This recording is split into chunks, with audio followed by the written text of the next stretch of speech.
Tadi kita bicara tentang beberapa keutamaan ibadah haji. Yang pertama, tiada balasan bagi haji mabrur kecuali surga. Ya. Kemudian yang kedua, ibadah haji berfungsi sebagai penghapus dosa sehingga seakan seperti keluar dari rahim ibunya bersih tanpa dosa. Diriwayatkan dari Abu Hurairah dari Nabi sallallahu alaihi wasallam, "Man hajja falam yarfus walam yafsuq, raja'a ka yaumin waladathu ummuh." Siapa yang berhaji tanpa berbuat rafas, ya, tanpa berbuat kefasikan, maka kembali dalam keadaan sebagaimana dia dilahirkan oleh ibunya. Kemudian ya, ini buat yang sudah haji, Allah ampunkan dosa-dosanya. Kemudian juga ibadah haji adalah sarana seseorang dibebaskan dari api neraka. Ya. Dari Aisyah radhiyallahu anha meriwayatkan bahwa Nabi sallallahu alaihi wasallam bersabda, "Ma min yaumin aksara min an yu'tiqallahu fihi 'abdan minan nar min yaumi Arafah." Tidak ada suatu hari pun yang di situ Allah membebaskan hambanya dari neraka lebih banyak daripada hari Arafah. Hadis riwayatkan oleh Muslim. Ya, luar biasa. Ibadah haji ini termasuk sarana seseorang dibebaskan dari api neraka. Kita semuanya takut terhadap api neraka. Maka salah satu cara, banyak amal-amal yang bisa membebaskan dari api neraka. Nah, salah satunya adalah yaitu dengan ibadah haji. Ya, dengan ibadah haji. Kemudian juga ibadah haji termasuk amalan yang paling mulia. Ya, dari Abu Hurairah radhiyallahu anhu dari Nabi sallallahu alaihi wasallam, Nabi ditanya tentang amalan apa yang mulia. Maka Nabi menjawab, iman kepada Allah Subhanahu wa taala, imanun billah wa rasulih. Kemudian apalagi? Nabi bilang jihad fi sabilillah. Kemudian apalagi? Haji yang mabrur. Maka haji yang mabrur adalah termasuk amalan yang paling mulia. Kemudian yang kelima, ibadah haji menghilangkan kefakiran dan dosa. Nah ini, jangan takut ini ya, jangan takut duitnya habis ya, jangan takut ya jangan takut kalau orang pergi haji itu bakalan berkurang hartanya. Justru melanjutkan haji dengan umroh atau umroh ke haji adalah bagian daripada kunci rizki. Ya, Abdullah bin Mas'ud radhiyallahu anhu meriwayatkan bahwa Rasulullah sallallahu alaihi wasallam bersabda, ya, tabi'u bainal hajj wal umrah fa innahuma yanfiyanil faqra waz zunub. Ikutilah haji dengan umrah karena sesungguhnya keduanya menghilangkan kefakiran dan dosa. Ini pernah ada orang nih, ya, ada orang kemana-mana udah berangkat dia, ya, kemana-mana dia udah berangkat. Ya gampang, kalau pengen lihat orang udah kemana-mana, ibu udah kemana aja sih, gampang. Pengen tahu ibu-ibu udah kemana aja, tinggal ini aja, lihat pintu kulkasnya. Ya, kalau pengen tahu ibu-ibu udah kemana aja, simple, tinggal lihat apa tadi pintu kulkasnya. Ya kan di situ di pintu kulkas suka ibu-ibu tempel tuh, udah ke sini ke sini ke sini. Nah ternyata ada ibu-ibu yang pergi udah kemana aja, mungkin ya jauh sekali. Akan tetapi ternyata ya yang ternyata dia belum pernah pergi ke Mekah. Dia belum pernah pergi ke Mekah. Dia belum pernah pergi untuk mengunjungi Madinah. Bahkan suaminya begitu saya tanya cita-citanya mau pensiun di mana? Dia bilang cita-citanya mau pensiun di Swiss katanya. Ya, mau pensiun di Swiss. Biar apa? Swiss katanya indah banget dan lain sebagainya. Ya, dan lain sebagainya. Nah, kemudian akhirnya qadarullah dia daftar tuh. Ya, dia daftar. Saya paksa. Bu, ya pergi haji. Mahal Pak Ustadz. Sekian. Ya kalau mahal nanti diganti mah nggak ada kata mahal atuh. Akhirnya alhamdulillah dia daftar haji, masya Allah ya, daftar haji ya, ke Munatur juga tuh ya, daftar haji ke Munatur. Tapi dia belum berangkat tuh Pak Endi, karena kehalang COVID 2 kali. Ya dia belum berangkat. Akhirnya masya Allah Bapak Ibu sekalian ya, Allah ganti luar biasa rizkinya. Padahal belum berangkat tuh. Ya, padahal baru setor, Allah sudah ganti. Kemudian akhirnya di daftar umrah, di daftar umrah. Di daftar umrah, begitu pulang dari umrah, suaminya udah berubah. Berubah apa? Bukan Swiss lagi tempat pensiun dia, tapi dia berharap pensiun di Madinah. Dia berharap mati di Madinah. Masya Allah. Siapa yang nggak kangen sama Madinah? Nggak ada. Kalah seluruh dunia sama Mekah dan Madinah. Anda mau kemana? Mau ke Paris? Mau ke Menara Mengsong Pisa? Ya? Mau ke mana? Nggak sholat di Paris ya sama aja kayak sholat di Indonesia. Tapi kalau sholat di Mekah sama kayak 100.000 sholat di masjid lain. Sholat di Madinah kayak 1.000 sholat di masjid yang lainnya. Masya Allah, Bapak Ibu semua kalian dimuliakan Allah. Jadi ikutilah haji dengan umrah. Kenapa? Karena sesungguhnya keduanya menghilangkan kefakiran dan dosa. Keduanya menghilangkan kefakiran dan dosa. Ya, jadi jangan takut miskin untuk berangkat haji, untuk berangkat umrah, insya Allah diganti. Kemudian orang yang menunaikan ibadah haji adalah tamu undangan Allah. Ya, orang yang menunaikan ibadah haji, ya, dan umrah itu termasuk tamu. Makanya kita sering dengar orang kalau pulang haji, pulang umrah dibilang tamu Allah. Ya, kenapa? Karena memang ada hadisnya. Ya, al-ghazi fi sabilillah wal hajj wal mu'tamir wafdullah da'ahum fajabu was'aluhu fa'atahum. Jadi kata Nabi SAW, orang yang berperang di jalan Allah, orang yang haji dan umrah adalah tamu undangan Allah. Tuh. Jadi Bapak dan Ibu kalau berangkat haji termasuk tamu undangan Allah Subhanahu wa taala. Kemudian yang ketujuh, haji adalah jihad bagi wanita muslimah. Kalau bapak-bapak kan ya, zaman dulu tuh bisa perang. Nah, ibu-ibu pengen perang juga, pengen kayak bapak-bapak. Tapi amanah Nabi dibilang apa? Ya. Jadi Aisyah radhiyallahu anha, ya, Nabi sallallahu alaihi wasallam ditanya oleh Aisyah, "Wahai Rasulullah, aku melihat jihad adalah amalan yang paling utama. Bagaimana kalau kita berjihad?" Jadi, gimana kalau perempuan ikut jihad? Maka kata Nabi sallallahu alaihi wasallam, ya, lakin afdalal jihadi hajjun mabrur. Jangan, tapi jihad yang paling utama maksudnya bagi siapa? Kaum wanita adalah haji yang mabrur.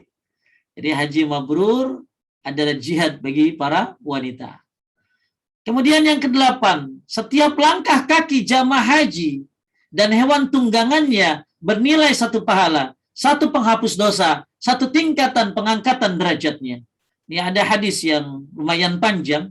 Jadi siapa yang berangkat apa tadi? Berangkat haji, maka atau hewan tunggangannya, dia pakai hewan tunggangannya, maka setiap langkah kaki jamaah haji adalah bernilai 1 pahala, 1 penghapusan dosa, dan 1 tingkatan pengangkatan derajat, sebagaimana hadis yang disahihkan oleh Ibnu Khuzaimah, dinyatakan sahih oleh Syekh Albani, dinyatakan hasan di ghairi oleh Syekh Albani. Ini luar biasa, langkah kaki pun sudah dihitung, ya. Bahkan Bapak Ibu sekalian yang dimuliakan oleh Allah Subhanahu wa taala, kalau kita lihat orang yang wukuf di Arafah bagi jamaah haji, menghapuskan dosa meskipun sebanyak butiran pasir atau rintikan hujan atau buih yang ada di lautan. Ya, ini poin yang ke-9, sebuah riwayat, ya, dari riwayat Ibnu Hibban, Tabarani dalam kitab Mu'jamul Awsat, dihasankan oleh Syalbani dalam kitab Sahih At-Targhib wa Tarhib, bagi orang yang wukuf di Arafah, bagi jamaah haji, maka akan menghapuskan dosanya walaupun sebanyak butiran-butiran pasir, walaupun sebanyak rintikan-rintikan hujan, walaupun sebanyak buih-buih yang ada di lautan. Bahkan sekali lemparan jumrahnya, sekali lemparan jumrah itu akan menghapuskan dosanya. Abdullah bin Umar radhiyallahu anhu meriwayatkan bahwa Rasulullah sallallahu alaihi wasallam bersabda, ya, wa amma ramyukal jimar falaka bikulli hasatin ramaitaha takfirun kabiratin minal mubiqat. Adapun lemparan jumrahmu. Jadi Bapak Ibu, kalau ada kan ada jumrah Aqabah, ada, ya, itu tanggal 10 tuh, ya. Ada kemudian juga besoknya kita tanggal 11, 12 sampai 13, ya. Nah, kalau munatur ini sampai 13 dia, sampai 13. Sampai nafar sani. Ya, banyak yang nafar awal jadi sampai tanggal 12, tapi kalau komitmen dari munatur ini sampai tanggal 13 Zulhijjah. Ya, di Muzdalifah pun nginep sampai pagi. Ya, di Muzdalifah pun nginep sampai pagi. Banyak orang yang di Muzdalifah hanya sekedar lewat. Tapi kalau munatur komitmen terhadap sunnah sampai pagi dia. Bahkan ketika untuk melempar jumrahnya sampai tanggal 13 Zulhijjah baru kemudian kembali ke hotel, ya. Jadi kata Nabi SAW, adapun lemparan jumrahmu, maka setiap batu yang kamu lemparkan merupakan penebus sebuah dosa besar yang membinasakan. La haula wala quwata illa billah. Setiap lemparan jumrah kita. Sekali lemparkan kita 7 tuh. Ya, berarti berapa kali lempar sampai kurang lebih ada 10 kali lempar berarti ya. 7 kali 10 berarti 70 batu. Ya. Maka setiap batu yang kamu lemparkan bikulli hasatin ramaitaha takfiru kabiratin minal mubiqat. Maka setiap batu yang kamu lemparkan merupakan penebus sebuah dosa besar yang membinasakan. Masya Allah. Ya, ini haji nih ya. Kemudian sekali ucapan talbiyah dijanjikan surga, ya. Tidaklah seorang mengucapkan talbiyah, mengucapkan takbir, melainkan akan dijanjikan dengan kebaikan. Rasulullah Shallallahu Alaihi Wasallam ditanya, wahai Rasulullah, apakah dijanjikan dengan surga? Beliau menjawab iya. Nah, makanya kita kalau dari mau yang umroh ya atau mau yang haji, kalau umroh kan suka ke Madinah dulu tuh, ya, lalu ke Bir Ali. Nah, jangan lupa tuh dari situ tuh, ya, banyakin apa? Banyakin talbiyah, labbaik Allahumma labbaik, labbaik la syarika laka labbaik, innal hamda wan ni'mata laka wal mulk la syarika lak. Banyakin tuh. Dari mulai apa? Dari berangkat dari Bir Ali, setelah sholat di Bir Ali 2 rakaat, kemudian menuju Makkah, perbanyak bertalbiyah sampai masuk ke kota Makkah. Cuma kebanyakan biasanya ya baru berangkat sih ya pada labbaik Allahumma labbaik. Begitu udah 10 menit udah pada tidur semuanya biasanya ya. Udah pada mungkin istirahat kecapean. Jadi sekali ucapan talbiyah dijanjikan surga. Berapa kali ucapan talbiyahmu? Nah, ini luar biasa, nggak ada yang kecil urusan haji dan umroh. Bapak Ibu sekalian yang dimuliakan oleh Allah Subhanahu wa taala, bahkan ya waktu itu saya pernah waktu meninggalnya siapa ya? Maimun Jubair ya, waktu itu ya meninggal Maimun Jubair itu. Saya didatangi oleh dari TV.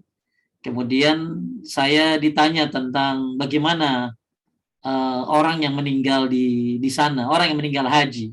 Maka saya sampaikan sebuah riwayat dari Abu Hurairah radhiyallahu an, Rasulullah sallallahu alaihi wasallam bersabda, barang siapa yang keluar pergi haji lalu ia meninggal, maka Allah akan tuliskan baginya pahala seorang yang berhaji sampai hari kiamat.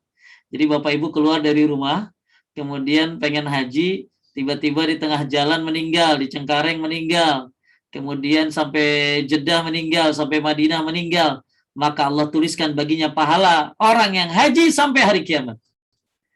Dapat pahala haji sampai hari kiamat. Siapa yang keluar untuk umrah?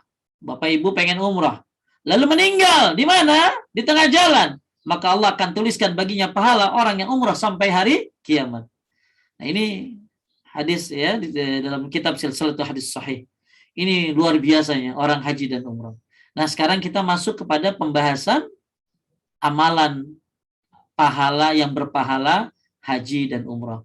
Jadi Bapak Ibu, tadi sudah kita bahas tentang apa saja keutamaan haji dan umrah. Tadi sudah kita bahas bagaimana kedudukan haji. Betapa luar biasanya. Nah, sekarang apa amalan alternatif agar kita mendapatkan pahala haji dan umrah? Bapak Ibu sekalian dimuliakan Allah, ada 7 amalan yang bisa diamalkan ya, yang mendapatkan pahala haji dan umrah. Amalan ini insya Allah ringan, tapi pahalanya luar biasa. Yang pertama adalah sholat 5 waktu berjamaah di masjid. Ya, sholat 5 waktu berjamaah di masjid. Ini khususnya buat bapak-bapak nih. Ya, khususnya buat bapak-bapak. Kalau masjidnya sudah aman, ya, sudah memang kalaupun ini prokesnya ketat, ya silakan datang ke masjid. Ya, mudah-mudahan kalau memang daerahnya kurang aman ya di rumah saja. Dari Abu Umamah radhiyallahu anhu, Nabi sallallahu alaihi wasallam bersabda, ya, man masa ila salatin maktubatin fil jamaah fahiya kahajjatin wa man masa ila salatin tatawwu fahiya qaumuratin nafilah. Siapa yang berjalan menuju salat wajib berjamaah, Bapak berjalan ke masjid untuk salat berjamaah, maka ia seperti berhaji. Berarti laki-laki bisa haji sekali berapa? 5 kali. Ya, bapak-bapak sehari bisa haji 5 kali itu.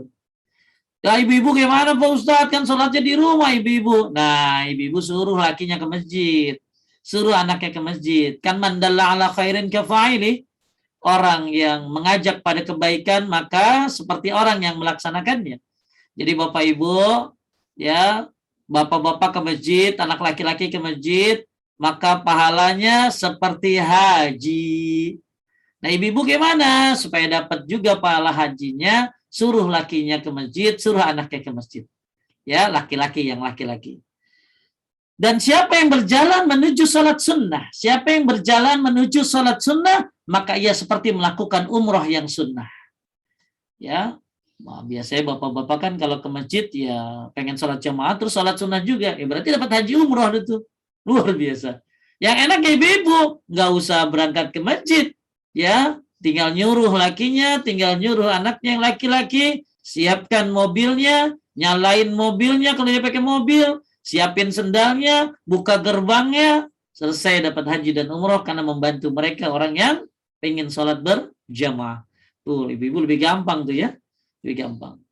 Kemudian dalam hadis yang lain disebutkan, barang siapa yang keluar dari rumahnya, ya kata Nabi sallallahu alaihi wasallam dari Abu Umamah radhiyallahu an, dari Nabi sallallahu alaihi wasallam, barang siapa yang keluar dari rumahnya dalam keadaan suci menuju salat wajib, maka pahalanya seperti orang yang berhaji.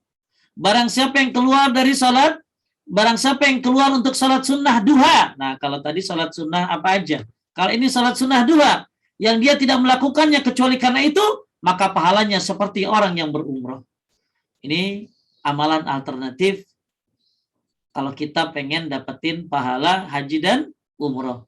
Jadi bapak-bapak sehari sholat 5 kali di masjid, berarti terus sholat qobliyah di masjid mungkin ya, karena kalau di rumah mungkin tidak keburu, maka dapat pahala haji dan umroh.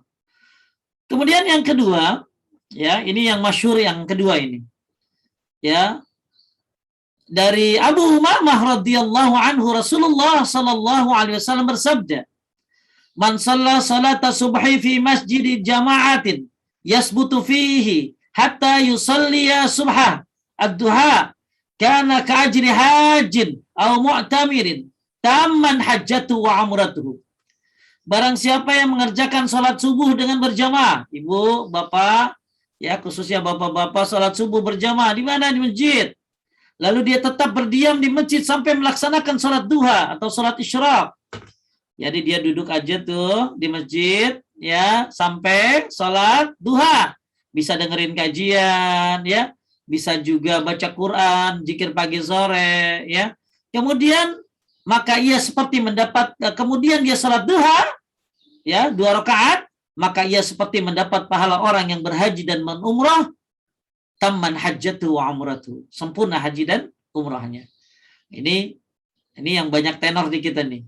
Habis salat subuh duduk, ya, sampai terbit matahari, salat 2 rakaat, maka pahalanya seperti haji dan umrah, sempurna haji dan umrahnya. Ini ada beberapa riwayat tentang masalah ini. Kemudian dalam hadis yang lain Nabi bilang apa? Lahu ka'ajri hajjatin wa umratin, qala Rasulullah sallallahu alaihi wasallam, tammah. Pahalanya kayak haji dan umrah, sempurna. Kemudian bagaimana pelajaran dari hadis ini? Jadi hadis ini mengajarkan salat subuh dulu berjamaah tadi itu. Kemudian dilakukan di mana? Di masjid. Kemudian duduk zikir, ya, sampai matahari terbit, kemudian salat 2 rakaat.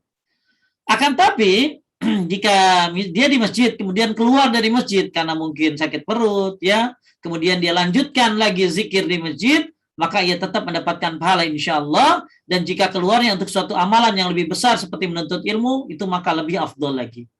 Jadi Bapak Ibu, ini fatwa dari Lajnah Daimah.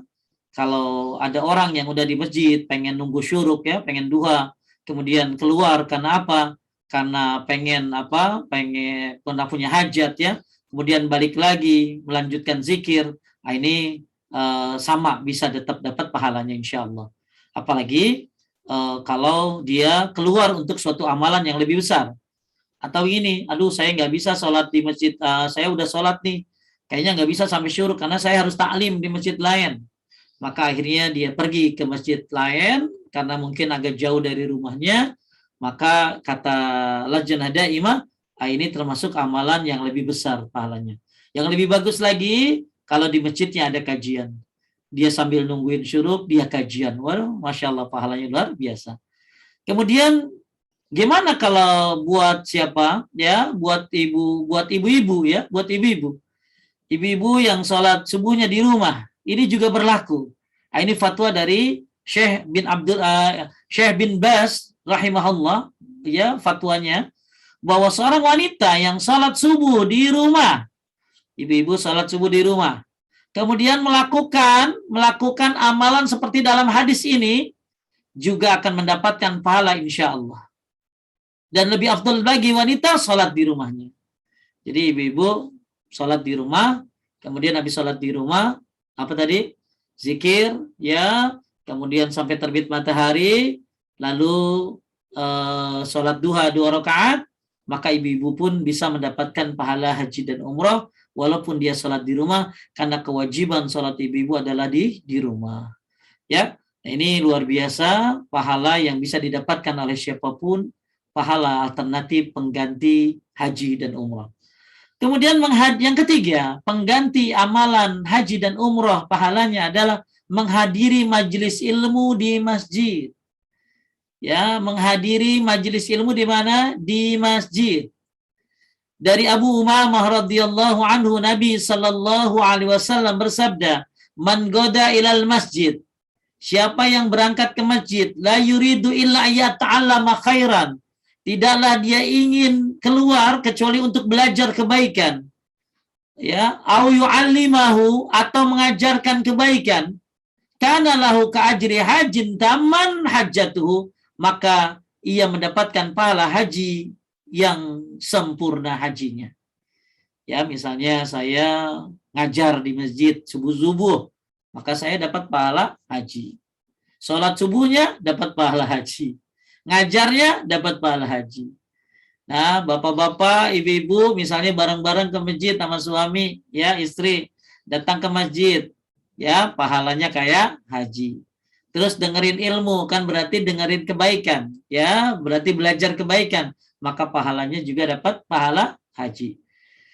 Jadi siapa yang berangkat ke masjid dan tidaklah ia inginkan kecuali untuk belajar kebaikan atau mengajarkan kebaikan, kana lahu ka'ajri hajjin tamman hajjatuhu, maka pahalanya seperti orang yang berangkat haji. Ya.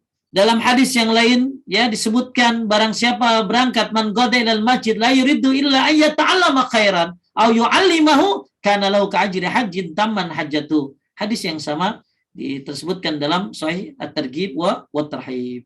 Oleh karena itu Bapak Ibu sekalian dimuliakan oleh Allah Subhanahu wa taala, ini pahala yang sama kayak haji, poin yang ketiga.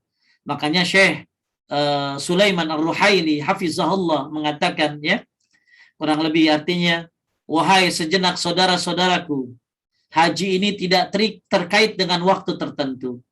Memungkinkan engkau bisa memperoleh pahala haji di setiap waktu. Dan haji ini juga tidak terkait dengan tempat tertentu. Engkau bisa memperoleh pahala haji sedang engkau di Mesir, itu kata beliau.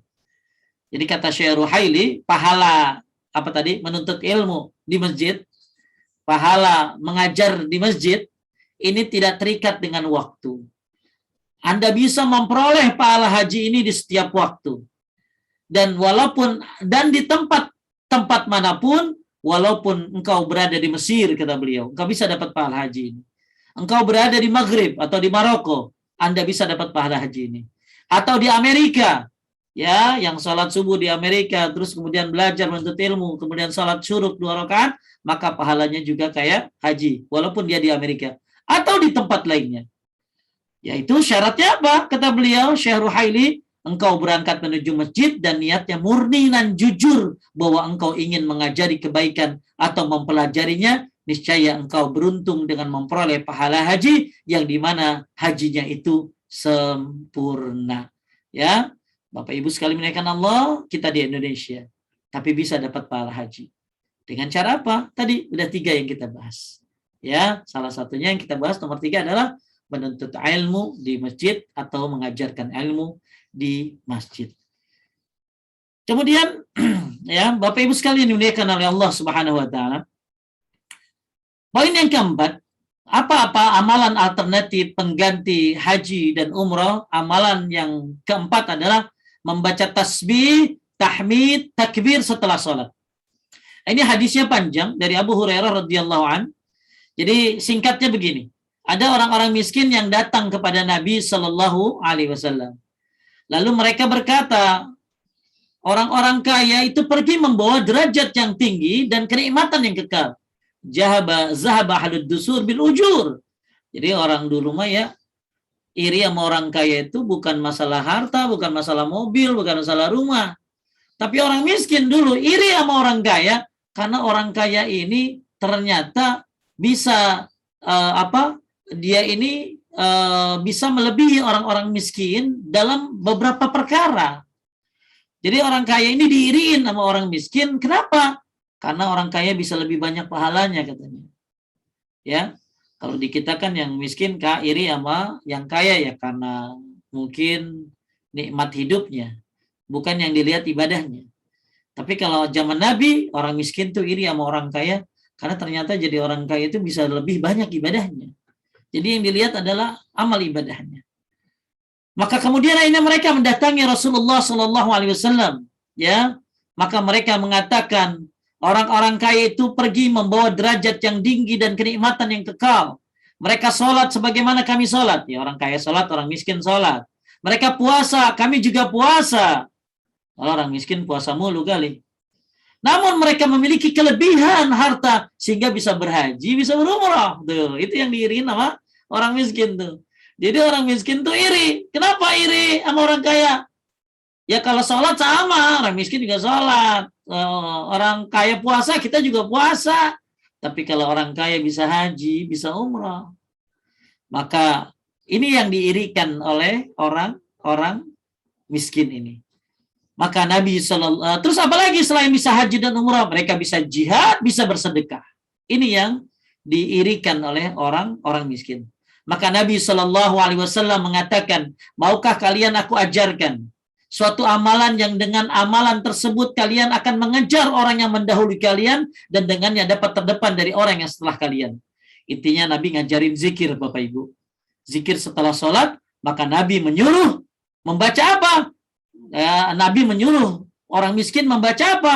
Subhanallah 33, Alhamdulillah 33, Allahu Akbar 33. Jadi cuma sampai 99 Ibu ya. Kan kalau kita biasanya subhanallah 33, alhamdulillah 33, Allahu Akbar 33. Ya. Terus kemudian ditutup dengan la ilaha illallah wahdahu la syarikalah lahul mulku wal hamdu wa ala kulli syai'in qadir. Ternyata ini enggak. Ya. Ini ternyata subhanallah 33, alhamdulillah 33, Allahu Akbar 33, cuma 99. Maka apa keutamaannya? Tadi kata Nabi, ya, jadi maukah kalian aku ajarkan yang dengannya amalan tersebut kalian akan mengejar orang yang mendahului kalian. Dan orang miskin kan iri sama orang kaya itu karena bisa haji dan umrah, bisa sedekah dan bisa jihad. Maka diajarin sama Nabi supaya bisa mendahului orang-orang kaya. Apa amalannya? Setiap habis sholat baca subhanallah 33, alhamdulillah 33, Allah Akbar 33. Ya, akhirnya orang miskin pada baca itu. Orang miskin pada baca. Ya, kenapa? Karena bisa menyaingi orang kaya dalam haji dan umrah, jihad dan sedekah. Dan bisa mengunggulinya. Akhirnya Bapak Ibu sekalian dimuliakan Allah, ternyata ya orang-orang kaya tahu amalan ini. Ya, Ini hadisnya diriwayatkan oleh Muslim. Orang-orang kaya tuh tahu amalan orang miskin yang dikasih sama Nabi supaya melampaui orang-orang kaya. Akhirnya orang-orang kaya baca juga zikir subhanallah 33, alhamdulillah 33, Allahu akbar 33. Akhirnya mereka datang lagi tuh orang miskin kepada Nabi sallallahu alaihi wasallam sambil berkata, "Saudara-saudara kami yang punya harta," maksudnya orang kaya, ya, mereka mendengar apa yang kami lakukan.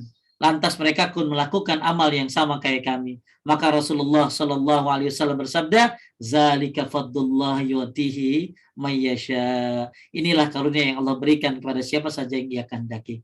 Udah kaya raya, rajin sedekah, berjihad pula, tapi juga baca subhanallah 33, alhamdulillah 33, Allahu akbar 33. Jadi Bapak Ibu yang pengen dapat pahala haji, ya, pahala haji, maka zikirlah habis sholat. Zikir habis sholat itu banyak model, ya, banyak model. Salah satu modelnya adalah subhanallah 33, alhamdulillah 33, Allahu akbar 33. Nah, ini yang pahalanya haji. Ya, ada lagi yang pahalanya ini, ya, dan lain sebagainya. Ada 6 model setahu saya model zikir habis sholat. Kemudian yang kelima, umrah di bulan Ramadan. Umrah di bulan Ramadan. Ya, dari Ibnu Abbas radhiyallahu anhuma, ia berkata bahwa Rasulullah sallallahu alaihi wasallam pernah bertanya pada seorang wanita, "Ma mana'aki an tuhajji ma'ana?" Apa alasanmu sehingga tidak ikut berhaji bersama kami? Ya. Nah, akhirnya di sini dijelaskan Rasulullah sallallahu alaihi wasallam bersabda, "Fa iza kana Ramadan i'tamiri fi fa inna umratan fi Ramadan hajjatun." Jika Ramadan tiba, berumrahlah saat itu, karena umrah Ramadan senilai dengan haji. Makanya kalau Ramadan, ya, wih, tumpuk belak, orang rame banget. Ya, rame. Luar biasa. Ya, apalagi 10 hari terakhir. Apalagi malam 27. Malam-malam ganjil, apalagi malam 27. Itu sampai susah keluar. Ya, sampai sholat itu, ya, sampai di mana? Sampai di pinggir-pinggir, tapi nggak masuk kamar mandi, ya. Sampai di pinggir-pinggir kamar mandi. Ya, kenapa? Saking pengen sholat tarawih di Masjidil Haram. Nah, jadi siapa yang umrah Ramadan, maka ini senilai dengan haji. Bahkan dalam riwayat Muslim yang lain disebutkan, fa inna umratan fihi ta'dilu hajjah. Umrah pada bulan Ramadan senilai dengan haji. Dalam riwayat Bukhari disebutkan, fa inna umratan fi Ramadan taqdi hajjatan ma'i. Sungguhnya umrah di Ramadan seperti haji bersamaku. Jadi umrah bulan Ramadan seperti haji bersama Nabi sallallahu alaihi wasallam. Ini yang kelima, ya. Yang keenam, supaya dapat pahala haji adalah berbakti pada orang tua. Birrul walidain. Beruntunglah yang masih punya orang tua bisa mendapatkan pahala haji dari mereka. Dari Anas bin Malik radhiyallahu anhu, ia berkata, ya, simpelnya begini artinya, ya, ada seorang yang mendatangi Rasulullah sallallahu alaihi wasallam dan ia sangat pengen pergi jihad, namun tidak mampu. Lalu Rasulullah sallallahu alaihi wasallam bertanya padanya, "Apakah salah satu dari kedua orang tuamu masih hidup?" Ia menjawab, "Ibunya masih hidup." Rasulullah sallallahu alaihi wasallam pun berkata padanya, "Bertakwalah pada Allah dengan berbuat baik pada ibumu." Tuh. Bertakwalah kepada Allah dengan berbuat baik kepada ibumu. Jika engkau berbuat baik padanya, maka statusnya adalah seperti berhaji, berumrah, dan berjihad. Hadis ini diriwayatkan oleh Tabrani dalam Mu'jamul Awsat dan lain sebagainya. Ya, jadi Bapak Ibu sekalian muliakan Allah, ya, di sini disebutkan bahwa fa iza fa'alta zalika fa anta hajjun wa mu'tamir wa mujahid. Siapa yang ngurusin orang tua, siapa yang berbakti kepada ibunya, fa anta hajjun, fa iza fa'alta zalika fa anta hajjun, maka siapa yang melakukan itu, maka dia mendapatkan pahala haji, wa mu'tamir, pahala umrah, wa mujahid, dan pahala orang yang berjihad. Ini keutamaan orang yang berbakti kepada orang tua. Ya, semoga kita dimudahkan untuk bisa berbakti kepada orang tua. Karena ternyata nggak sedikit pahalanya. Banyak banget. Sama dapat pahala haji, umrah, dan berjihad. Sebagaimana hadis dari Anas bin Malik radhiyallahu anhu. Kemudian yang terakhir, yang ketujuh, bertekad untuk berhaji. Ini yang terakhir. Ya, bertekad untuk berhaji. Ya, kenapa? Ya, pentingnya niat untuk haji. ya, walaupun kemarin batal, ya, terus batal lagi sekarang, maka Anda sudah niat, insya Allah dapat pahala haji. Makanya waktu itu saya ditelepon sama teman, Tat, kita dapat pahala haji 2 kali nih, walaupun kagak berangkat. Kenapa? Karena kita udah prepare semuanya, udah mau berangkat tuh haji tuh. Ya, COVID pertama nggak jadi, padahal udah siap-siap. Kedua juga nggak jadi. Maka teman saya bilang kita dapat pahala haji walaupun nggak berangkat ya. Kenapa? Karena orang yang memiliki uzur, padahal sudah prepare, sudah persiapan, maka dia termasuk terhitung melakukan amalan tersebut. Nah, ini ada hadis yang kalau Bapak Ibu buka dalam kitab Riyadhus Shalihin, hadis di bab niat ya, tentang masalah orang yang biasa ikut Nabi kemudian dia tidak ikut. Ya, dari Jabir radhiyallahu an, ya, inna bil madinati la rijalan masirtum masiran wala qata'tum wadiyan illa kanu ma'akum habasahumul uzr. Jadi kami pernah bersama Nabi Shallallahu Alaihi Wasallam, lalu beliau bersabda, sungguhnya di Madinah ada beberapa orang yang tidak ikut melakukan perjalanan perang. Jadi ada orang di Madinah nggak ikut perang. Ya, jadi Nabi keluar perang, nih orang di Madinah nggak ikut. Kenapa? Juga tidak menyeberangi suatu lembah, namun mereka bersama kalian. Syarikukum fil ajr. Mereka bersama kalian dalam pahalanya. Jadi orangnya di Madinah nggak ikut perang, tapi pahalanya dapat sama kayak kalian. Kenapa? Padahal mereka tidak ikut berperang. Karena apa? Habasahumul marad. Karena mereka mempunyai uzur yang sakit. Atau illa syarikukum fil ajr. Ya, jadi niatin terus. Ya, apalagi yang udah daftar ya, yang harusnya berangkat. Ya udah. Ya, tekad bismillah, jangan putus harapan. Ya, hujan pasti berhenti. Ya, badai pasti berlalu. Insya Allah COVID berlalu. Ya, kita bantu doa terus. Ya, kita jalankan perintah Allah, jauhi larangan Allah. Ya, kita hindari kesyirikan, tauhid yang bagus, jalankan sunnah. Maka suatu saat, ya, insya Allah COVID ini berlalu, kita dimudahkan lagi untuk berangkat haji dan umroh. Dan tekad harus tetap ada di hati untuk berangkat. Apalagi yang udah daftar, ya, udah daftar. Terus berdoa, terus berharap kepada Allah Subhanahu Wa Taala. Maka Anda karena udah niat, maka tetap dapat pahalanya insya Allah. Sebagaimana hadis yang diriwayatkan oleh Muslim tadi dari Jabir radhiyallahu an, walaupun dia nggak berangkat perang, tapi tetap dapat pahalanya karena ada uzur. Bapak Ibu sekalian, muliakan Allah Subhanahu Wa Taala, inilah 7 amalan alternatif pengganti haji dan umroh. Kalau disingkat-singkat, ya berarti kurang lebih yang pertama, masih ingat Bu? Yang pertama apa tadi? Sholat berjamaah buat laki-laki. Sholat berjamaah buat laki-laki, pahalanya sholat di masjid ya, pahalanya haji ya, pahalanya seperti orang yang berhaji. Dan kalau sholat sunnah dia pahalanya kayak orang umroh. Kemudian yang kedua melakukan sholat isyraq tadi, sholat duha ya. Ibu-ibu yang di rumah ya sudah di rumah, tapi bisa tetap sholat isyraq. Kemudian yang ketiga menuntut ilmu ya, menuntut ilmu di masjid atau belajar atau mengajarkan ilmu di masjid, mengajarkan kebaikan dan belajar kebaikan ini di masjid, maka pahalanya juga seperti haji dan seperti pahala haji ya. Kemudian yang keempat baca tasbih, tahmid, takbir setiap habis sholat, subhanallah 33, alhamdulillah 33, Allahu akbar 33. Yang kelima yaitu umroh di bulan Ramadan. Yang keenam berbakti kepada orang tua. Yang ketujuh memiliki tekad dan yang kuat untuk berangkat haji. Maka insya Allah tetap dapat pahalanya. Kenapa? Karena sudah punya tekad walaupun tidak jadi berangkat. Semoga dimudahkan tahun berikutnya insya Allah. Baik Bapak Ibu sekalian muliakan Allah, inilah pembahasan kita pada hari ini. Mungkin ada yang mau nanya, silakan. Ada yang nanya nggak? Taufik belum masuk ya? Sudah Pak, sudah. Coba Pik, bacain Pik, yang nanya siapa? Baik, terima kasih jazakallah Ustadz atas pencerahannya.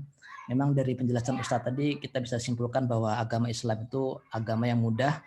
Jika berkecukupan rezeki kita bisa berangkat haji dan umroh dengan segala keutamaannya. Namun jika Allah takdirkan misalkan keterbatasan rezeki, waktu, misal sudah sangat sepuh, sakit-sakitan atau karena pandemi, Allah Maha Pengasih dan Penyayang melalui Rasulullah Sallallahu Alaihi Wasallam juga memberikan alternatif amalan lain. Ya, ya itu seperti ya tadi Ustaz sampaikan, sholat berjamaah 5 waktu, kemudian sholat isyraq, kemudian menghadiri majelis ilmu, kemudian membaca tasbih dan tahmid setelah sholat, takbir, kemudian juga yang kelima adalah umroh di bulan Ramadan, keenam berbakti kepada orang tua, dan ketujuh adalah bertekad untuk berhaji. Dan ini juga ada pertanyaan Ustadz, pertama dari Bapak atau Ibu Pipop. Beliau bertanya, Assalamualaikum, mohon pencerahannya, bukankah wajib itu hanya sekali?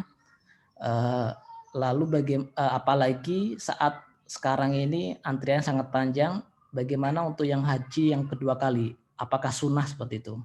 Mungkin pertanyaannya bisa saya singkat, apakah yang haji yang kedua itu sunnah seperti itu? Baik, haji yang kewajiban yang pertama wajib itu hanya 1 kali saja. Ya, haji yang wajib itu hanya 1 kali saja. Ya, jadi kalau Bapak Pipop atau Ibu ini, Bapak apa Ibu ya, sudah berangkat haji, maka kewajibannya sudah selesai. Ya, selanjutnya tinggal apa? Ya, selanjutnya kalau punya rezeki berapa tahun tadi Pik?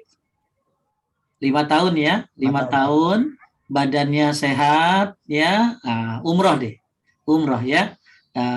Karena tadi riwayat ya, yang punya kemampuan fisik ya ke lapangan rezeki tapi tidak berangkat setelah 5 tahun, maka dia berada dalam kerugian ya. Jadi kalau bisa umroh saja, yang wajib sudah cukup 1 kali saja ya. Tapi di Munatur ini agak unik ya, banyak orang ngulangin haji Pik ya. Jadi saya pernah ada bapak-bapak itu ngulangin yang kedua karena mungkin haji yang pertama dulu di tempat mana tahu ya, dia nggak ke sini, Pik. Nggak ke sini, Pak Ustadz, nggak ke sini, Pak Ustadz, ya. Jadi saya mau ngulangin lagi, karena dulu saya waktu haji yang pertama itu nggak mabit di Muzdalifah, ya. Saya nggak sampai tanggal sekian dan sekian. Maka ya ini bagi yang berkemampuan silakan untuk mengulangi hajinya.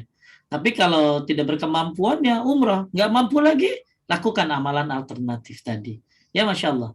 Ya jadi banyak saya berapa kali ikut Munatur itu ada bapak-bapak yang mengulangi karena mungkin dulu dia hajinya tidak sesuai sunnah ya. Nah, pengen mengulangi lagi ya. Jadi nggak apa-apa kalau mampu. Tapi yang wajib cukup sekali. Ya selanjutnya apa? Kalau mampu sehat umrah. Ya nggak bisa juga umrah ya tadi lakukan 7 amalan alternatif tadi. Wallahu a'lam. Lanjut. Baik, kemudian pertanyaan berikutnya dari akun Ibu Anita Irawati, beliau bertanya, kira-kira pertanyaannya, jika dana haji di masa pandemi ini digunakan untuk membantu kesulitan ekonomi, itu boleh apa tidak dan bagaimana hukumnya? Ya kalau dia mampu dan sudah haji dia silakan, nggak apa-apa. Dia berikan dananya untuk orang yang mau berangkat haji yang nggak mampu, bisa. Atau dia berikan untuk fakir miskin. Karena ada riwayat dari Ibnu Umar, ya dari Ibnu Umar radhiyallahu anhu, hadis diriwayatkan oleh Muslim ya, tentang orang yang berjalan ya bersama saudaranya lalu memenuhi kebutuhannya, itu kata Nabi lebih baik daripada itikaf di masjid ini. Maksudnya Masjid Nabawi syahran, 1 bulan. Jadi siapa yang membantu saudaranya dalam keadaan sulit, berjalan bersamanya, penuhi kebutuhannya, maka itu lebih baik daripada sholat di Masjid Nabawi, lebih baik daripada itikaf di Masjid Nabawi 1 bulan. Bahkan kata Hasan Al-Basri, lebih baik daripada sholat 1000 rakaat. Menolong, sholat sunnah 1000 rakaat, lebih baik daripada sholat sunnah 1000 rakaat. Apa maksudnya? Orang yang menolong saudaranya lalu penuhi kebutuhannya. Kalau memang sudah punya kewajiban untuk sudah pernah haji. Tapi kalau belum pernah dan sudah mampu, ya maka selesaikan kewajibanmu dulu. Ya, wallahu a'lam. Baik, selanjutnya dari Ibu Welly Yeni, itu beliau bertanya, bagaimana hukumnya berangkat haji tanpa didampingi oleh mahram? Ya, taib. Ya, jadi kalau di mazhab Syafi'i yang saya baca dalam kitab Sahih Fiqh Sunnah, untuk haji memang dibolehkan yang pertama kali untuk haji tanpa mahram, hanya untuk haji saja yang pertama. Ya, tapi yang selanjutnya, tapi ulama lain ada ikhtilaf ya. Ada ulama berbeda pendapat tentang masalah ini, yang saya sudah baca memang banyak sekali ikhtilafnya. Cuma bagi saya ya ahsan orang tua tetap ditemani. Ya, istri tetap bersama mahramnya, yaitu suaminya atau orang tuanya atau anaknya, ya. Itu lebih terjaga tentunya, lebih aman tentunya, ya. Karena terus terang ada aja Fik, ya, orang demen-demenan di sana gitu. Ada aja, ya. Karena ada beberapa ya, ada cerita lah ya, ada cerita orang yang pulang dari sana, kemudian dia akhirnya apa? Akhirnya padahal yang ini sudah punya suami, yang ini sudah punya istri, ya, karena dua-duanya nggak bawa mahramnya, ketemu di sana, ya, akhirnya ya pulang ke Indonesia, ya, kawin, padahal udah punya suami, udah punya istri. Nah, ini tentunya menghindari hal-hal seperti itu. Jadi alangkah bagusnya setiap dalam perjalanan yang bersifat safar, ya, bagi wanita didampingi oleh mahramnya, ya.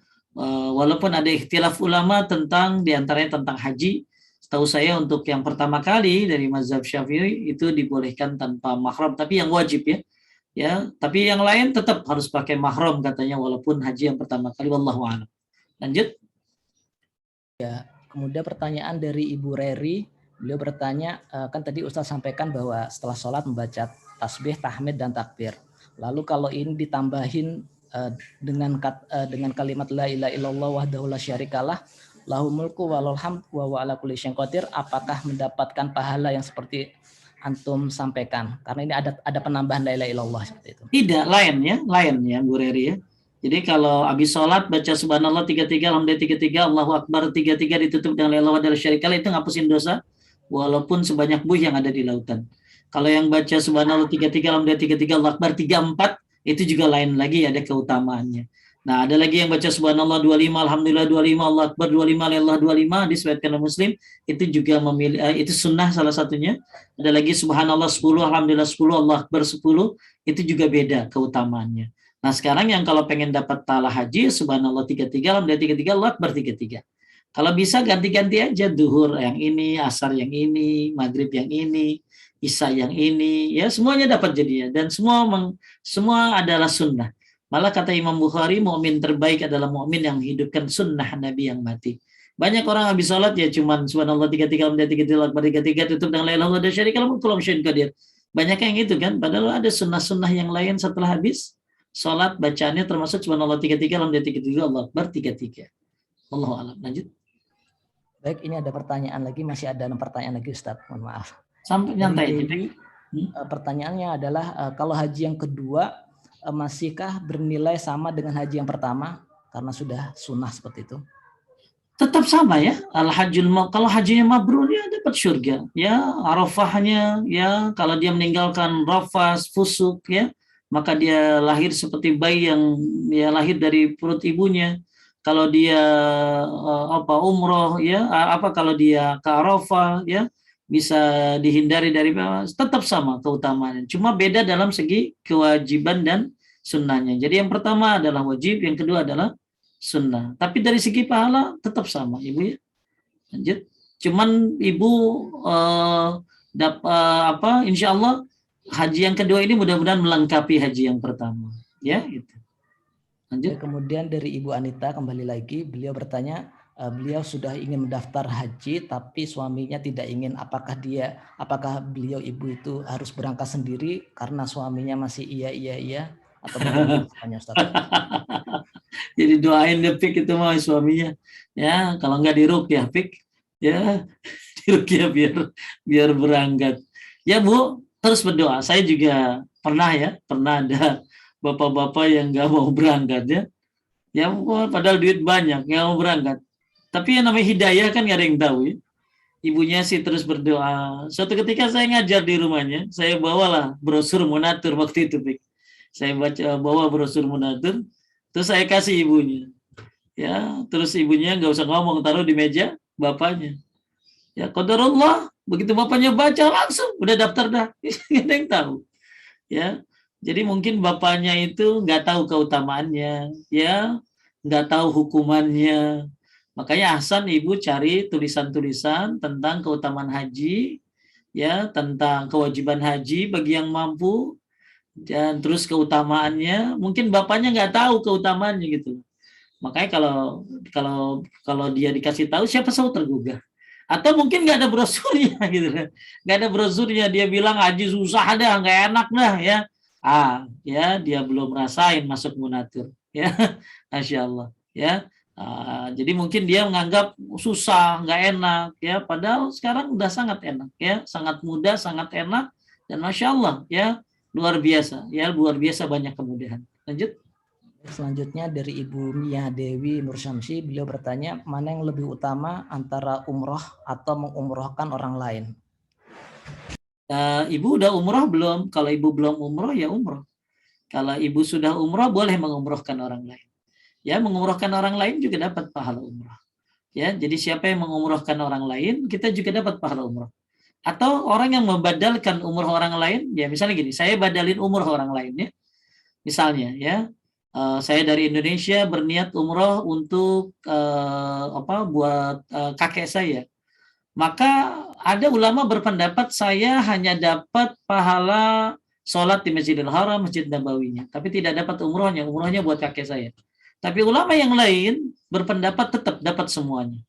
Ya, termasuk Imam Al-Qurtubi berpendapat dapat semuanya dan kelipatannya. Saya dapat pahala umroh, kakek saya juga dapat. Ya, makanya kalau ibu memang sudah haji ya, dan sudah haji, terus kalau udah haji kan pasti udah umroh ya, dia haji dan umroh ya. Kemudian dia punya kelebihan uang, kalau mau berangkat umroh tapi nggak ada waktu, dia kasih orang, maka termasuk Anda dapat pahala umroh. Ya, yang penting ahsan kita didahulukan dulu. Anda sudah pernah berangkat, maka selanjutnya Anda kasih orang nggak apa-apa. Yang penting selesaikan buat dirinya dulu ya. Apalagi haji. Hajikan dulu dirimu. Kalau ternyata ada kelebihan uang dan lain sebagainya, Anda mau haji tapi nggak bisa, kasih orang lain ya. Mungkin keluarga ya, mungkin adik atau kakak ya. Anda mau umroh tapi sulit ya. Ya waktunya udah kasih orang lain. Insya Allah termasuk dapat pahalanya juga. Allahu a'lam. Lanjut. Selanjutnya dari Ibu Novi, beliau bercerita bahwa dapat haji 2 kali, alhamdulillah dari pekerjaannya, dari fasilitas pekerjaannya. Lalu apakah hajinya beliau itu dikatakan sah karena tidak dari uang hasil keringat beliau sendiri? Dan bagaimana kalau dia berangkat tanpa mahram, Ustaz? Seperti itu. Baik, haji tanpa mahram, umrah tanpa mahram tetap sah ya, tetap sah. Akan tetapi ulama ada menyebutkan dia berdosa karena tidak bawa mahramnya saja. Ya, jadi tetap sah dia, tetap sah. Haji dan umrohnya sah selama terlaksana semua rukun, wajib dan sunnahnya, apalagi sunnahnya, maka dia tetap sah walaupun tanpa mahram. Akan tapi ada dosa karena dia tidak membawa mahram. Walaupun dia gratisan ya saya juga gratisan kan. Saya juga gratisan ya. Ya namanya ustadz masa bayar kan gitu. Saya juga gratisan, Bu, sama kayak ibu gitu loh. Berarti saya kagak sah tuh ya, sah. Jadi nggak apa-apa gratisan ya, gratisan diberangkatin dari perusahaan ya. Mudah-mudahan nanti bisa berangkat lagi dengan mahramnya ya, Bu Novi ya, insya Allah. Lanjut. Baik, lalu dari Ibu Emi, bagaimana agar mencapai haji yang mabrur? Ini ada keterangan lagi untuk anak 2 tahun. Maksudnya mungkin tanda-tanda haji mabrur kali ya. Iya, mungkin. Ya, haji mabrur itu yang pertama ketika dia di sana ya. Ketika dia di sana terlaksana enggak semua rukun-rukunnya. Karena haji itu ada rukunnya, ada wajibnya, ya. Nah, rukun dan wajib ini harus terlaksana, ya. Kalau wajib ditinggalkan berarti bayar dam. Jadi selama di sana dulu dia dia di sana melakukannya dengan benar atau tidak, rukunnya, wajibnya, ya. Terus kemudian ada penghalang enggak? Ya, dia di sana tuh ada rafas enggak? Ada fusuk atau tidak? Nah, tanda yang pulangnya adalah 2. Kalau tanda pulangnya 2, Bu, ya, buat Bu Emi. Tanda haji mabrur itu 2. It'amut ta'amuti bil kalam. Tanda haji mabrur itu yang pertama adalah suka memberi makan, alias dermawan orangnya. Yang kedua, wati bil kalam, kata-katanya baik. Ya, orangnya kata-katanya baik. Jadi sebelum berangkat hartanya halal, itu yang utama dulu tuh. Sebelum berangkat hartanya halal. Ketika berangkat rukunnya, wajibnya terlaksana, apalagi tambah sunnahnya. Kemudian larangan-larangannya dia tidak lakukan. Kalaupun dilakukan, dia bayar penggantinya kafaratnya. Nah, setelah pulang haji, dia menjadi orang yang dermawan, kemudian menjadi orang yang kata-katanya baik, maka ini termasuk tanda haji mabrur. Wallahu a'lam. Lanjut. Lalu dari Ibu atau Bapak Fian Paine, apa ciri-ciri travel yang sunnah, Ustadz? Baik, travel yang sunnah ini ciri-cirinya bisa Anda lihat. Yang pertama adalah ya kita khususnya dari travel yang sunnah itu sebelum berangkat itu benar-benar menanamkan tauhid yang benar. Ibu ya, jangan diajarin manasik tapi di sana syirik mulu. Nah, ini salah tentunya. Maka insya Allah di Munatur ini selalu dibimbing, apalagi di haji ya, digodok terus tauhidnya. Supaya jangan sampai biaya mahal banyak tapi di sana dia melakukan kesyirikan. Maka lau asyraku lahabitu anhum ma kanu ya'malun. Kalau dia syirik, hilang amal yang telah dikerjakannya. Jadi sebelum berangkat pelajari tauhid, digodok dulu tauhidnya. Berangkat ya harus ikhlas dan lain sebagainya. Bebas dari riya, ya. Nah, ini travel di awal yang sunnah-sunnah itu mengajarkan keikhlasan, khususnya bertauhid kepada Allah Subhanahu wa taala. Nah, yang kedua dari segi manasiknya, dari segi pelaksanaannya di sana. Ya, buat ini Ibu siapa? Ibu Fian ya. Ibu Fian ini dari Australia, ya, Ibu Fian nih. Jadi haji sunnah itu yang pertama tanggal 9 dia ke Mina dulu. Ya, jadi banyak orang tanggal 9 itu nggak ke Mina, dia langsung ke Arafah. Tanggal 8, maaf. Tanggal 8 itu ke Mina dulu. Ya, jadi banyak orang tidak ke Mina, tapi langsung ke Arafah. Harusnya ke Mina dulu, nginep di sana di Mina. Kemudian setelah sholat subuh, ya, kemudian siap-siaplah berangkat ke Arafah. Nah, itu udah tanggal 9 itu. Jadi tanggal 8 ke Mina, tanggal 9 ke Arafah. Tanggal 9 ke Arafah, ya. Kemudian malamnya sebelum maghrib sudah bertolak dari Arafah menuju Musdalifah. Dari Musdalifah itu nginep sampai subuh. Di mana Pak Ustadz? Ya di bawah hotel berbintang-bintang. Ya, kagak ada hotel, Bu. Adanya bintang-bintang doang. Jadi di bawah bintang-bintang itu yang berbintang. Kita nginep di situ. Ya, nginep di situ. Buat yang lemah, yang tua bisa tinggal di bis. Buat yang kuat silakan istirahat di Musdalifah. Kenapa begitu Pak Ustadz? Ya Rasul yang ngajarin begitu. Anda mau triliuner, miliarder atau apalah ya, tiner atau kontainer, pokoknya siapapun Anda ya udah di Musdalifah itu seperti itu.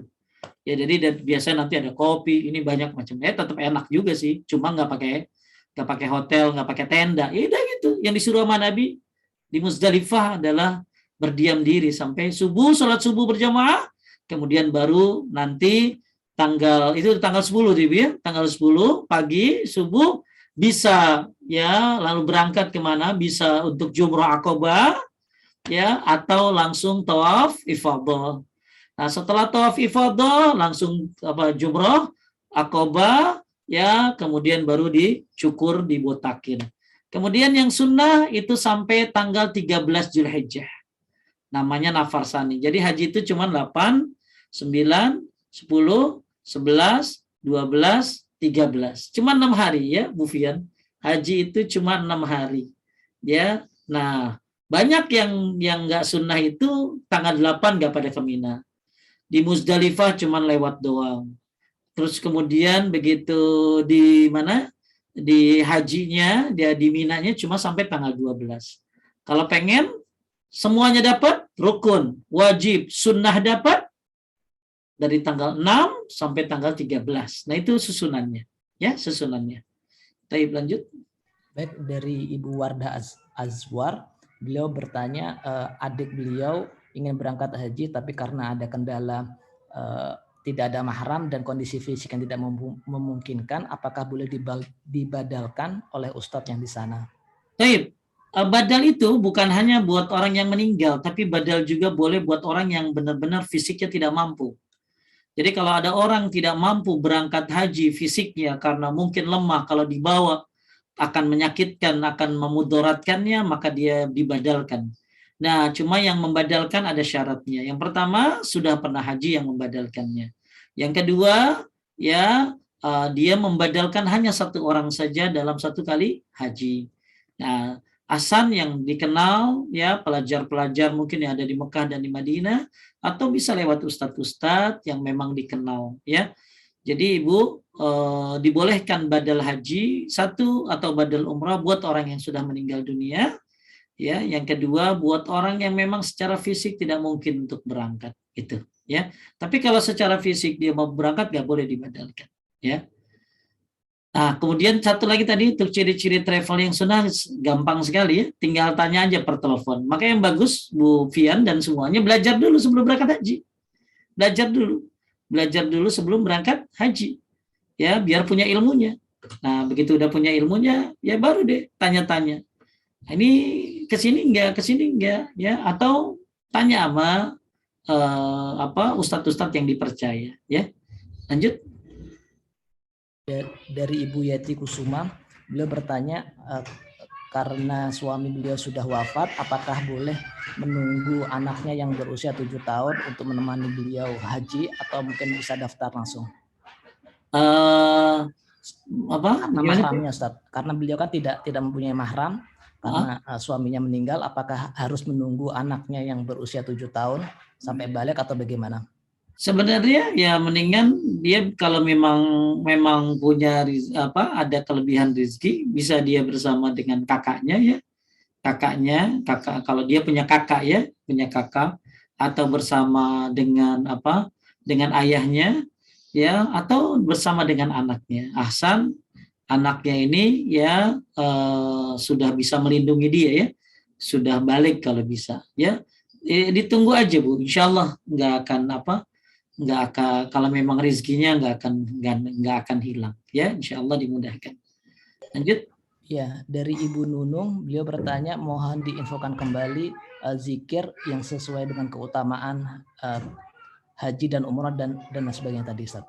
Ya, zikirnya kalau habis sholat supaya dapat pahala haji adalah subhanallah 33, alhamdulillah 33, Allah akbar 33 Ibu. Lanjut ayat kursi, kulhu, falak, anas biasa aja ya. Ya, ibu-ibu kan pasti udah sering zikir habis sholat ya. Cuma supaya dapat pahala haji, itu baca subhanallah 33, alhamdulillah 33, Allahu akbar 33 saja. Ya, Bu siapa tadi namanya? Bu Nunung. Bu Nunung. Baik, Bu Nunung itu zikirnya ya, Bu. Ya. Terus? Baik, kemudian dari SDM Cendikia, beliau bertanya, apakah saya harus melaksanakan umrah atau menunggu kondisi kondusif karena suami beliau masih belum mengizinkan seperti itu. Hasan ditunggu aja Bu ya, sambil berdoa terus, sambil kasih tahu keutamaannya, sekali-kali panggil ustadz ke rumah ya. Kalau sudah Covid berlalu ya, supaya dengerin bagaimana keutamaan umroh atau suruh ikut kajian di kajian Zoom saya ya, biar tercerahkan mungkin. Atau beliin buku ya jadi jangan sampai kita tuh berdakwah tuh hanya sampai di situ saja ya, jangan ya. Kita berdakwah itu bisa dengan banyak cara, bisa dengan cara beliin buku yang bagus tentang haji dan umroh, keutamaannya ya, doa mah pasti itu ya. Kemudian juga bisa titip pesan sama teman-temannya yang dekat sama dia ya, sambil nasihatin atau panggil ustadz ke rumahnya atau ikut di kajian Zoom-nya ya. Bisa jadi dia nggak mau tuh karena belum dapat ilmunya. Insyaallah kalau yang udah punya ilmunya, bil ilmi takunun nufus wal amwal rahisah fi jalbi ridallah. Dengan ilmu jiwa ini jadi murah. Dengan ilmu harta ini jadi murah. Padahal haji itu lama, susah ya. Maksudnya haji itu lama untuk reguler. Walaupun cepat buat ini tapi kan terus ada biayanya, walaupun mahal. Jiwa ini akan jadi murah dan harta pun akan murah. Kenapa? Tahu keutamaannya. Maka gara-gara ilmulah jiwa ini jadi semangat.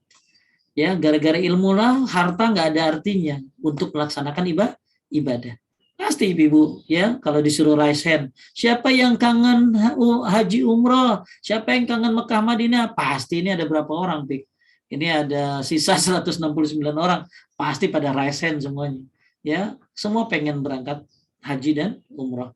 Maka terus berdoa ya sambil nabung dan lain-lain. Nah, dan kenapa ibu bisa raise hand? Bisa karena udah punya ilmu. Yang udah punya ilmu, yang udah pernah berangkat pasti sangat sangat pengen berangkat lagi. Ya, lanjut.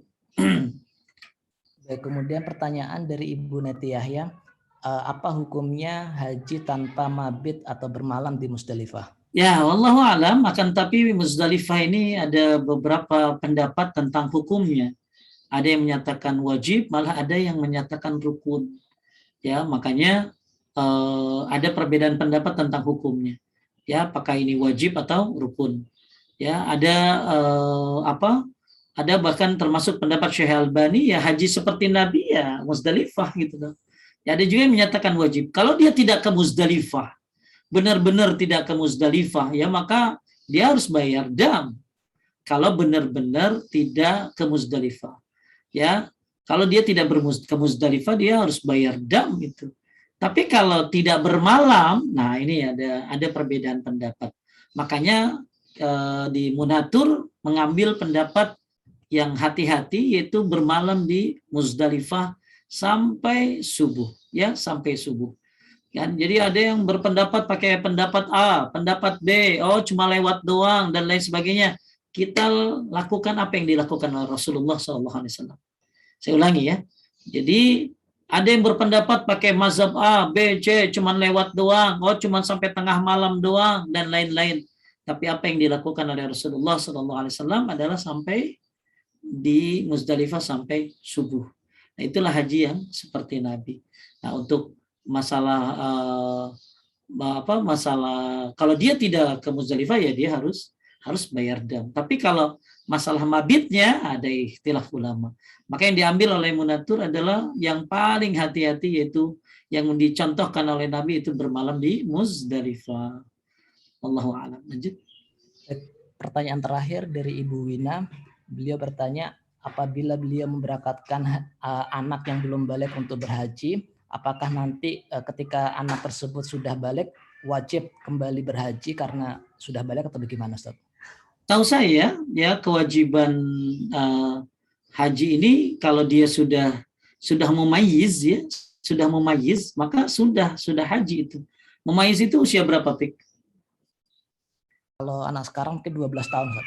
Itu balik namanya. Kalau mumayyiz itu 7 tahunan kali.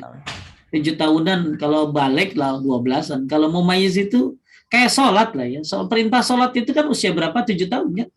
Perintah sholat itu 7 tahun. Kalau 10 dipukul. Ya setahu saya, wallahu alam, untuk yang haji anak yang belum balik ya. Tapi dia sudah mumayyiz. Usia berapa gitu loh. Usia berapa? Usianya 7 tahun. Maka sah hajinya gitu loh. Tapi saya tidak tahu kalau apakah harus diulangi ya. Menurut kalau memang syaratnya, rukunnya, wajibnya terpenuhi ya, kalau dia sudah melakukan di usia mumayyiz ya sudah selesai kewajibannya. Tapi biasanya haji anak kecil itu ya begitulah ya, kayak sholat juga gitu loh. Maka kalau saya lebih baik anak-anak kecil itu diajak umroh aja gitu loh. Nah, nanti hajinya tuh setelah dia balik atau dia SMP, SMA lah ya, atau kuliah ya baru diberangkatkan supaya punya tanggung jawab ya, punya tanggung jawab. Ini ada yang raise hand, siapa nih? Boleh Ibu Efrida Syah? Mau nanya langsung? Ya, Pak. Silakan Ibu. Assalamualaikum warahmatullahi wabarakatuh. Assalamualaikum warahmatullahi wabarakatuh. Ustaz, izin bertanya. Tadi Bapak telah menjelaskan panjang lebar itu mengenai haji. Misalnya kita waktu naik haji, kan ada umrah wajib. Selain di umrah wajib itu, bolehkah kita melakukan umrah beberapa kali? Baik. Nah, kemudian dalam umrah itu kita membadakan apakah itu orang tua kita yang telah meninggal yang belum pernah haji, kemudian mengumrohkan mertua atau kakak misalnya, apakah boleh? Terima kasih Pak Ustaz. Baik, ya saya sebenarnya ada ikhtilaf ulama tentang masalah ini ya. Syekh bin Bas juga berbeda pendapat, tapi saya mengambil salah satu pendapat dari Syekh bin Shalih Al-Utsaimin bahwa beliau termasuk yang menolak ya umroh berulang-ulang dalam satu kesempatan Ibu. Jadi Jadi kan kayak yang Ibu tanya tuh hari Senin umroh, Selasa umroh, ya dari Tanim, kemudian Rabu umroh lagi buat si Anu, buat si Fulan, ya. Nah ini kalau Syekh Utsaimin menolaknya seperti itu. Jadi sekali perjalanan sekali umroh saja, ya sekali perjalanan sekali umroh saja. Lalu sisanya ngapain Bu Efrida? Banyakin tawaf. Banyakin apa? Banyakin tawaf. Ya, jadi kalau mau badal gimana Pak Ustadz? Ya udah buat badal sendiri. Anda dari Indonesia sudah berniat untuk membadalkan. Begitu di Bir Ali Anda bilang labbaik Allah fulan, ya, labbaik Allahumma umratan fulan bin fulan. Jadi Anda niatnya bukan buat Anda gitu loh. Jadi ada beberapa alternatif kalau kita mau mendoakan orang yang sudah meninggal. Yang pertama, kita tetap umroh buat kita, tapi nanti lagi tawaf, ya banyakin doa juga buat orang yang sudah meninggal. Itu cara yang paling irit. Yang kedua, Anda berangkat umroh, nanti di sana ketemu sama pelajar di Madinah, minta diumrohkan, atau di Mekah minta diumrohkan, karena pelajar Mekah kan dekat ke Tanim itu. Ya. Ya, kemudian yang ketiga, Anda berumroh, ya berumroh untuk nama sendiri, buat sendiri, kemudian banyakin doa aja nanti ketika tawafnya. Itu aja. Jadi kalau Syekh Utsaimin menolak umroh berulang-ulang dalam satu pemberangkatan, ya walaupun dalam satu pemberangkatan, walaupun ada ikhtilaf ulama, ya pendapat ulama yang lain memang ada, ya tapi saya ambil ke situ. Kenapa? Karena saya lebih suka banyakin tawaf setelah itu gitu. Banyakin tawaf, banyakin sholat gitu ya. Dan Tanim itu kan bukan tanah haram sebenarnya. Itu udah keluar dari tanah haram. Jadi kita kalau udah di tanah haram jangan keluar kecuali pulang gitu. Kecuali pulang. Ya. Tapi kalau ke Tanim berarti keluar ke tanah haram. Ya wallahu alam, ada perbedaan pendapat, tapi yang disampaikan oleh Syekh Utsaimin, beliau bikin sebuah tulisan tentang 10 atau 9 bantahan tentang orang yang berumroh berulang-ulang. Ya, jadi cukup sekali berangkat saja, sekali umroh. Ya, Allah. Terima kasih. Baik, Bapak Ibu, ya sudah habis, Pik?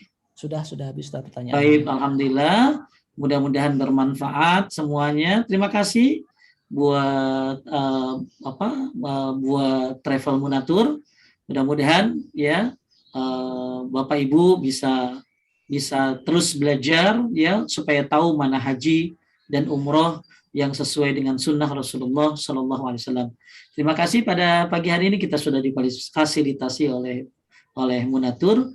Semoga barokah ya travel ini, dan terima kasih buat Pak Endi, buat Mas Taufik dan Mbak Ismi, Mbak Nur dan semua tim. Mudah-mudahan jadi jariah dari pengajian ini. Barakallahu fiik. Kita tutup dengan doa kifaratul majlis. Subhanaka Allahumma wa bihamdika asyhadu an la ilaha illa anta astaghfiruka wa atubu ilaik. Assalamualaikum warahmatullahi wabarakatuh. Itu tuh Pik. Jazakallahu Ustaz. Silakan. Barakallahu fiik. Itu tuh Pik. Baik, terima kasih Ustadz Agus Indra atas pencerahannya. Kami ingin mengutip perkataan dari Ustadz tadi, yaitu jika ingin bersemangat mengerjakan ibadah, maka kita harus mengetahui terlebih dahulu apa fadilah, apa reward, apa keutamaan yang Allah berikan. Niscaya kita akan bersemangat melakukan itu. Jazakallah. Terima kasih Ustadz Agus, terima kasih kepada Ustadz Dr. Endi, dan terima kasih kepada para jamaah Munatur dan termasuk para jamaah dari Ustadz Agus. Jazakallah khairan. Wassalamualaikum warahmatullahi wabarakatuh. Waalaikumsalam warahmatullahi wabarakatuh.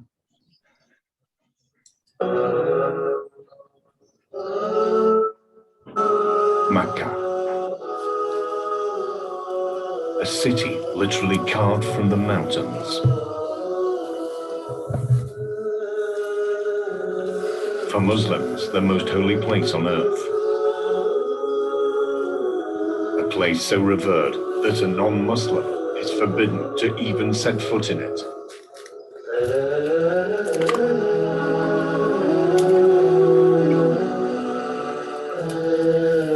At the center of Makkah is the Haram.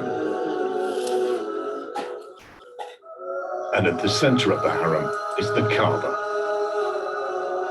This is the source, the center of the Muslim world, with unrestricted access across 24 hours. For the first time in history, witness the inner workings of the Haram as seen through the eyes of the workers.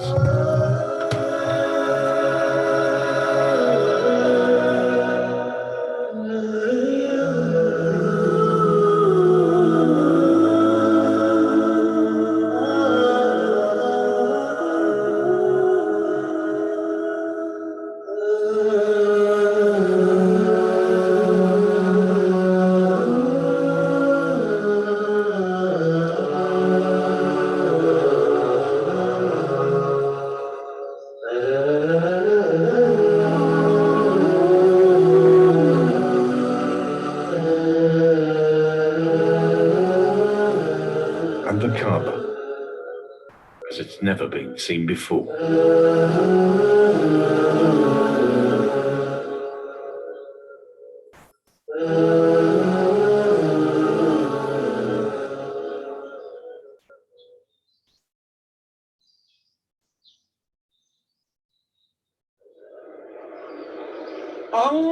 الله أكبر الله أكبر الله أكبر لا إله إلا الله الله أكبر الله أكبر ولله الحمد. صلاة العيد أثابكم الله. استووا استووا. الله أكبر الله أكبر الله أكبر الله أكبر الله أكبر الله أكبر الله أكبر الله أكبر. سمع الله لمن حمده. الله أكبر كبيرا والحمد لله كثيرا وسبحان الله بكرة وأصيلا. الحمد لله الذي أنزلنا ربيع فضله الخصيب وأحلنا في ربوة كرمه الرحيب وأكرمنا بالعيش المغدق الناعم الرطيب وجعل الأعياد مربحا للعبد التواب الأواب الثواب المنيب. وأشهد أن لا إله إلا الله وحده لا شريك له إليه أدعو وإليه أنيب. وأشهد أن نبينا وسيدنا محمدا عبده ورسوله ذو النسب النسيب والحسب الحسيب صلى الله عليه وعلى آله وأصحابه صلاة ننال بها أجزل الأجر وأعظم النصيب. هنيئا لك العيد الذي أنت عيده وأنك من فيض البهاء تزيده. بالبر صمت وبت شهرك صائما وبسنة الله الرضية تفطر. فانعم بعيد الفطر عيدا إنه يوم أغر من الزمان مشهر. يا صائما ترك الطعام تعففا أضحى رفيق الجوع واللأواء. أبشر بعيدك في القيامة رحمة أبشر بعيدك في القيامة رحمة محفوفة بالبر والأنداء.